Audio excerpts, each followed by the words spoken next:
அன்பு நண்பர்களே, அனைவருக்கும் இனிய காலை வணக்கம். இன்று நாம் பார்க்க இருப்பது 236வது தேவாரம் பாடல் பெற்ற சிவஸ்தலமான திருவண்ணாமலையில் அமைந்திருக்கும் சிவாலயத்தை பற்றித்தான். இந்த திருவண்ணாமலையானது நடுநாட்டில் அமைந்திருக்கும் கடைசி தேவாரம் பாடல் பெற்ற ஸ்தலம், அதாவது 22வது தேவாரம் பாடல் பெற்ற ஸ்தலம். இங்கிருக்கும் இறைவனின் பெயர் அருணாச்சலேஸ்வரர், அண்ணாமலையார் என்றும் அழைக்கப்படுகின்றார். இறைவியின் பெயர் உண்ணாமலை அம்மை.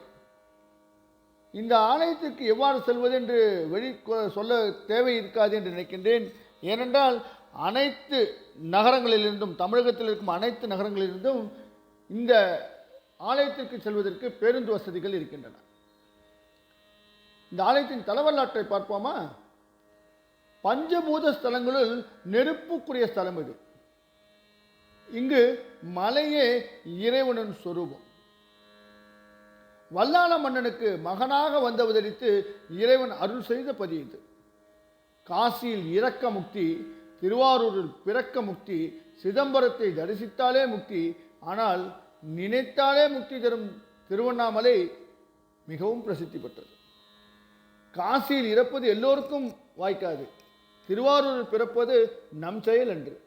சிதம்பரத்திற்கு நேரில் சென்று தரிசிப்பது எல்லோராலும் இயலாது. ஆனால் திருவண்ணாமலையை ஒரு முறையேனும் நினைப்பது யாவருக்கும் எளிதான செயல்தானே. அவ்வாறு ஒரு முறை நினைத்தாலும் முக்தி எளிதில் வாய்க்கும் என்ற சிறப்பை உடையது இந்த ஸ்தலம். ஒருமுறை படைப்பு கடவுளான பிரம்மாவிற்கும் காக்கும் கடவுளான மகாவிஷ்ணுவிற்கும் அவர்கள் இருவரில் யார் உயர்ந்தவர் என்ற வாக்குவாதம் ஏற்பட்டது. அவர்களின் அறியாமையை அகற்றிட சிவபெருமான் அவர்கள் முன் ஜோதி வடிவம் கொண்டு ஓங்கி உயர்ந்து நின்றார். வராக அவதாரம் எடுத்த திருமால் பூமியை குடைந்து சென்றார். பிரம்மா அன்னப்பறவை உருவம் எடுத்து உயர பறந்து சென்றார். இருவராலும் ஜோதியின் அடிமுடியை காண இயலவில்லை. சிவபெருமானே முழு முதல் கடவுள் என்பதை புரிந்து கொண்ட இருவரும் அவரை வணங்கினார்கள். சிவபெருமானும் அவர்களுக்கு ஜோதி வடிவிலிருந்து ஒரு மலையாக மாறி காட்சி கொடுத்தார். அதுவே இப்போது இருக்கும் அண்ணாமலையாகும். பின்பு தன்னை வழிபாடு செய்வதற்கு ஏதுவாக லிங்கோத்பவராக காட்சி கொடுத்து அருளினார். திருவண்ணாமலை அருணாச்சலேஸ்வரர் ஆலயம் தமிழ்நாட்டில் உள்ள பெரிய கோயில்களில் ஒன்றாகும். 6 பிரகாரங்களும் 9 கோபுரங்களும் பல மண்டபங்களும் பல சன்னதிகளும் கொண்ட இந்த ஆலயம் எல்லோராலும் தரிசிக்கப்பட வேண்டிய புண்ணிய ஸ்தலங்களுள் முதன்மையானதாகும். இறைவன் இந்த ஸ்தலத்தில் சுயம்பு லிங்க திருமேனியாக நாக கிரீடம் அணிந்து தூய வெண்ணிற ஆடையுடன் அருணாச்சலேஸ்வரர் என்ற திருநாமத்துடன் தரிசிக்க வரும் பக்தர்களுக்கு அருள் புரிகின்றார். கருவறை கோஷ்டத்தில் ஈசனின் பின்புறம் லிங்கோத்பவர் எழுந்தள்ளிருக்கின்றார். லிங்கோத்பவராக சிவபெருமான் முதலாக காட்சி கொடுத்து இந்த ஸ்தலத்தில் என்பதால் மற்ற ஆலயங்களில் இல்லாத அளவிற்கு தனி அலங்காரத்துடன் இவர் காட்சி தருகின்றார். இறைவன் சன்னதியை அடுத்து உண்ணாமலை அம்மை தனி கோவிலில் கருவறையில் சிறிய உருவில் அருங்காட்சி தருகின்றார். வெளிச்சுற்று மதிலில் திசைக்கு ஒன்றாக அமைந்துள்ள 4 கோபுரங்கள் பிரதான கோபுரங்களாகும். 5ஆம் பிரகாரத்திலிருந்து 4ஆம் பிரகாரத்துக்கு செல்லும் வகையில் திசைக்கு ஒன்றாக 4 கோபுரங்களும், 4ஆம் பிரகாரத்திலிருந்து 3ஆம் பிரகாரத்துக்கு செல்லும் வகையில் கிழக்கில் கிளி கோபுரம் என்று அழைக்கப்படும் கோபுரம் ஒன்றும், ஆக மொத்தம் 9 கோபுரங்களுடன் இந்த ஆலயம் திகழ்கின்றது. இவற்றுள் கிழக்கு திசையில் உள்ள ராஜகோபுரம் தமிழகத்தின் 2வது பெரிய கோபுரமாகும். இது 11 நிலைகளுடன் 217 அடி உயரம் கொண்டதாக இருக்கின்றது. தெற்கு திசை கோபுரத்திற்கு திருமஞ்சன கோபுரம் என்றும், மேற்கு திசை கோபுரத்திற்கு பேய் கோபுரம் என்றும், வடக்கு திசை கோபுரத்திற்கு அம்மணி அம்மாள் கோபுரம் என்றும் பெயர். 6 ஆதார ஸ்தலங்களில் திருவண்ணாமலை மணிபூரக ஸ்தலமாக விளங்குகின்றது. மனித உடலை பொறுத்தவரை மணிபூரகம் என்பது வயிற்றை குறிக்கும்.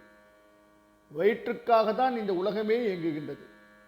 எனவே ஒட்டுமொத்த உலக இயக்கமும் அண்ணாமலையாருக்குள் அடக்கம் என்று சொல்லப்படுகின்றது. கார்த்திகை தீபத் திருவிழா இந்த ஸ்தலத்தில் வெகு விமர்சையாக கொண்டாடப்படுகின்றது. உயர்ந்தோங்கிய அருணாச்சலத்தின் அண்ணாமலையின் அடிவாரத்தில் கோவில் இருக்கின்றது. நினைக்க முத்திய தரும் ஸ்தலம் இது. அருணகிரிநாதரின் வாழ்வில் அருள் திருப்பம் ஏற்பட்ட காரணமாக இருந்த பதி. ரமண மகரிஷி தவம் இருந்து அருள் பெற்ற ஸ்தலம்.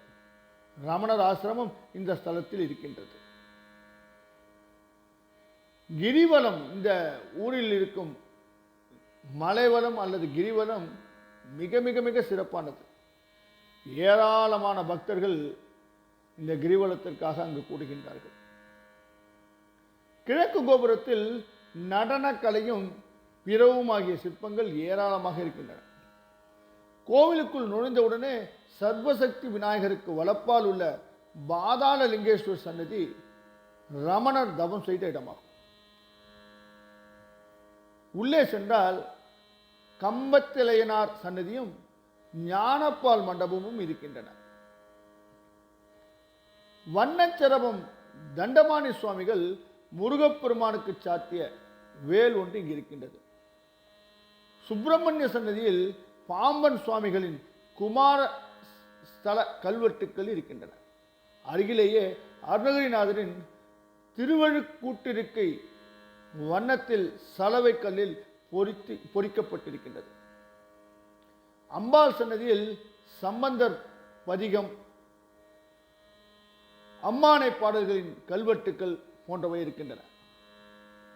விஸ்வாமித்தர், பதஞ்சலி, வியாக்கிரபாதர், அகஸ்தியர், சனந்தனர் போன்றவர் வழிபட்ட லிங்கங்கள் இருக்கின்றன.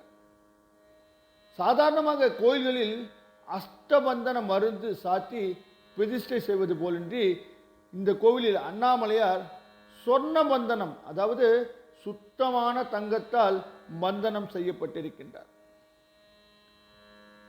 மூலவர் அருணாச்சல பெருமான் தங்க கவச நாகாபரணத்துடன் வைர உபூதி நெற்றிப்பட்டம் ஜொலிக்க காட்சி தருகின்றார்.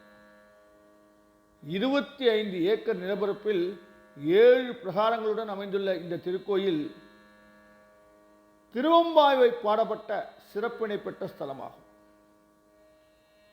ஆகையால் நண்பர்களே, இத்தகைய ஏராளமான சிறப்புகளை பெற்றிருக்கும் இந்த பிரம்மாண்டமான ஆலயத்தை தயவு செய்து தரிசித்து சிவகடாட்சம் பெற எல்லாம் வல்ல இறைவனை வேண்டி விடைபெறும் உங்கள் அன்பு நண்பன் ராஸ்ரீதர்.